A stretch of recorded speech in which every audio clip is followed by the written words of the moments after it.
Richard, I was curious to hear more about your interpretation of Plato's cave. I've been thinking about this for a while. It seems like you kind of have a different twist on that interpretation of Plato's cave, and that Yeah. as kind of Well, subversive. I, Could I I you? have a kind of Straussian reading of it. I mean, not it's not necessarily Strauss's reading, but I there's an esoteric message that is suggested to you, and then there is the exoteric message, which is exactly what you said, where it's Mhm. at one point you were chained in a cave looking at shadows on the wall and with everyone else, and then you left the cave and you saw the light of the sun, and so you saw the good in itself, or the idea of the good, the real, and then you went in to try to tell these people what was happening, and they didn't want to believe you.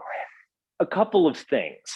So first off, as we know, Plato counsels lying as a politician, and he counsels lying in general. Like, the big lie of the Republic is actually that we all came from the earth. And so we kind of, like, we're a nation that sprung from the earth. And I think that is kind of a big lie of nationalism in some ways. Like, you Germans just grew out of the ground, basically.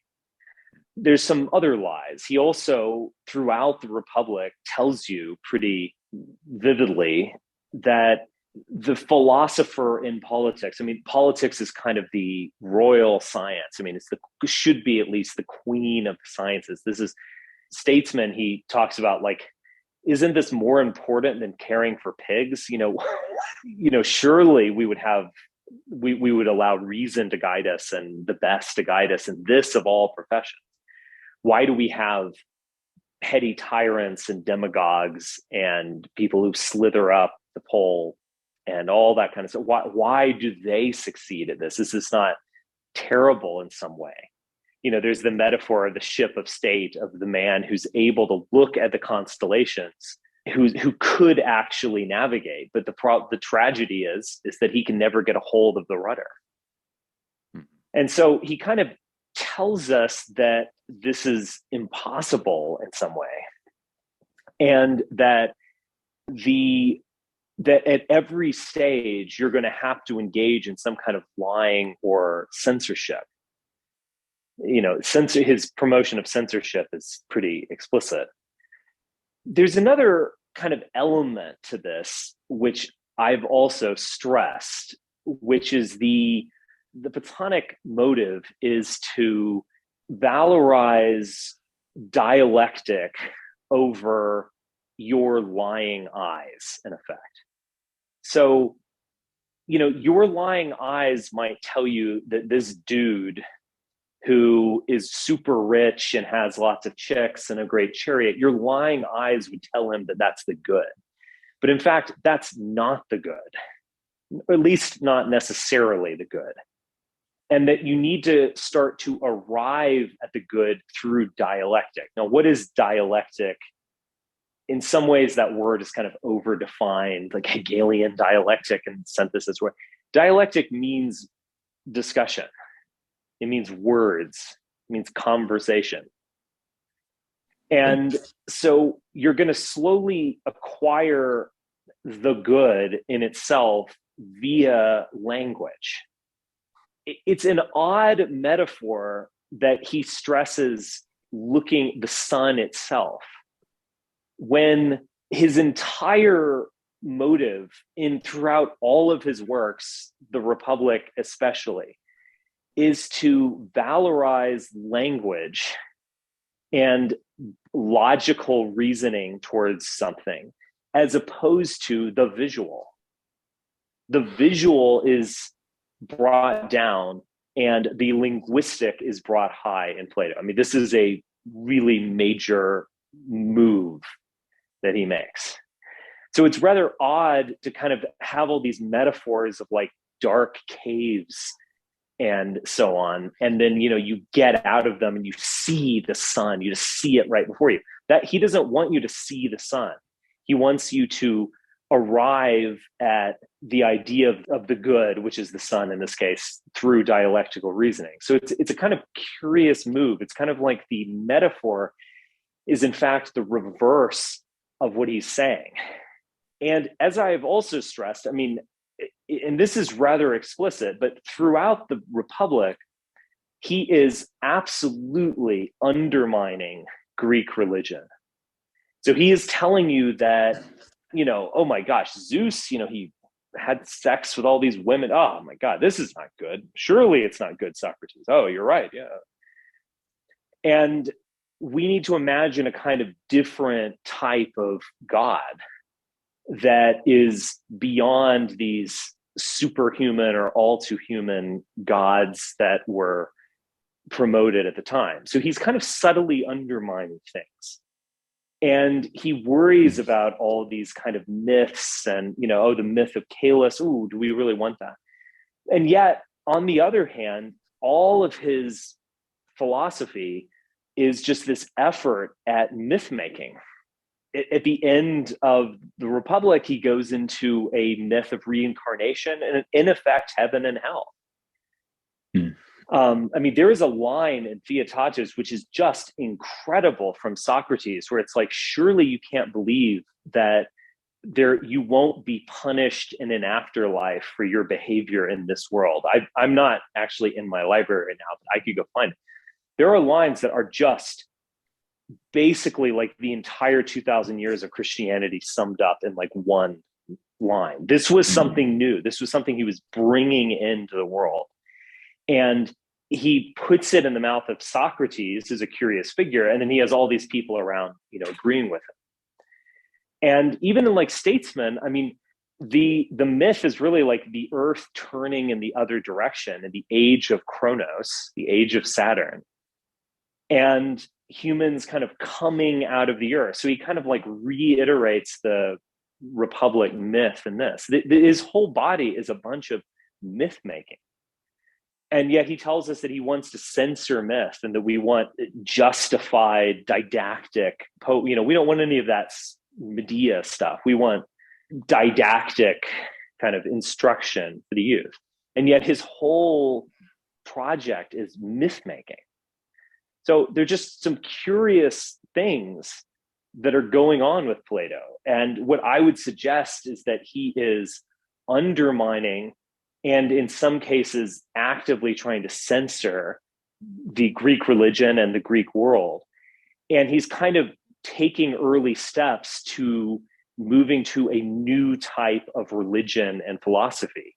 And this would be a kind of age of Kronos, as he imagines it. Greek religion it seems to be a kind of story of overcoming previous religions.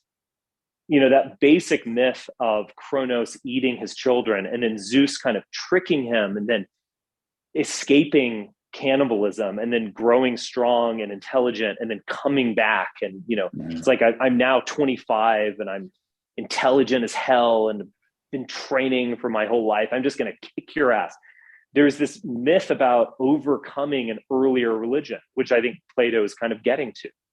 And he wants to go back to chronology, to Chronos, Saturnalian culture. So there's just a lot of curious aspects about this, but he clearly wants to get away from Zeus worship towards something. We don't quite know what it is, a kind of unknown god who would be all good. It was kind of like a placeholder in a way, waiting for something. And I do think that Christianity kind of was able to fulfill that. Right. But in terms of the cave itself, look, you could basically say that we shouldn't read too much into this.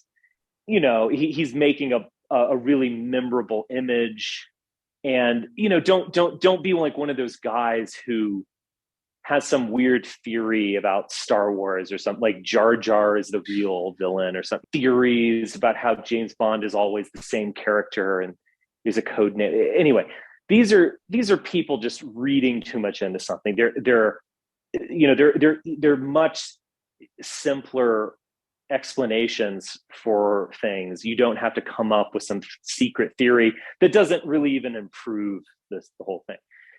But I don't think I would say that about Plato's cave, because this is so of such monumental importance. He might very well be suggesting a reading to certain people and suggesting another reading to others, and that you don't have to say everything, and that you can hint at things or kind of allow them to complete the thought in their own mind.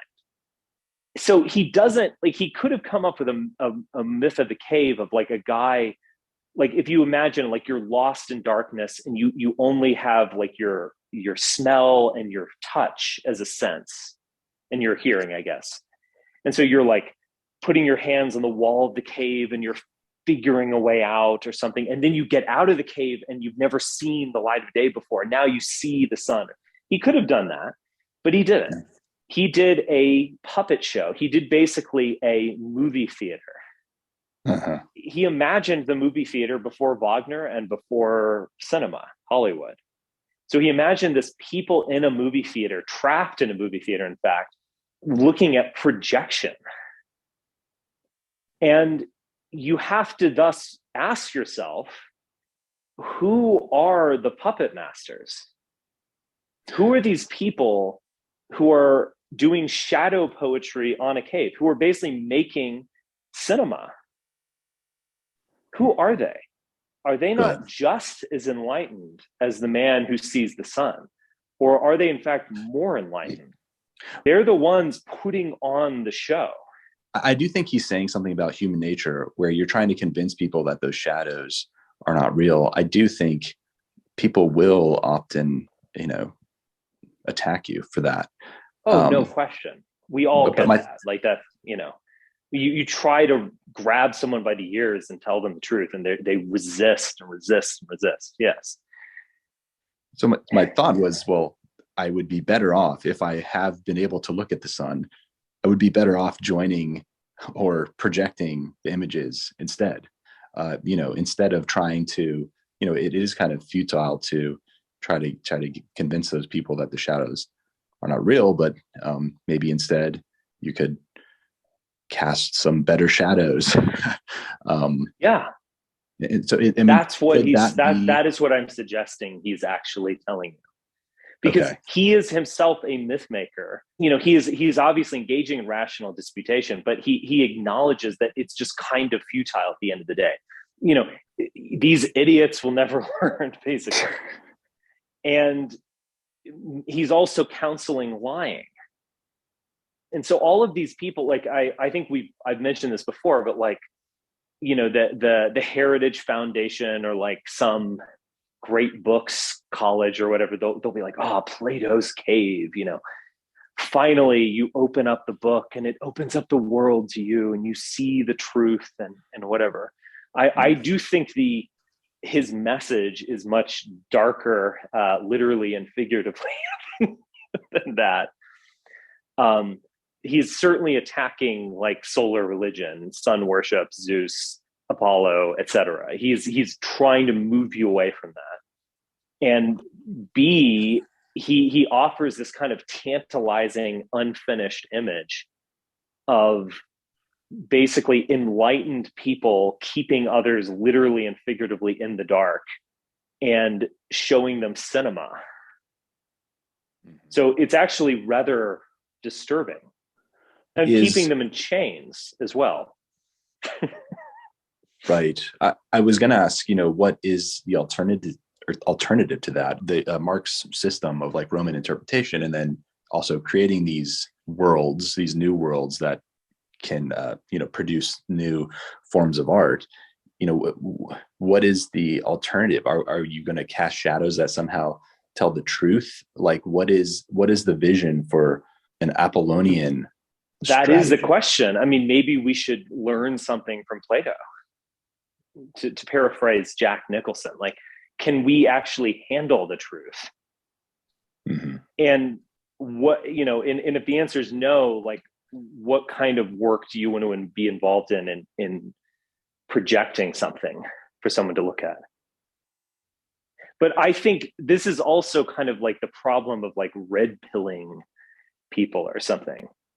Do you really want to red pill the normies At the very best, they might resist you. And at the very best, they also might ignore you. And at the very worst, they might be destroyed by you.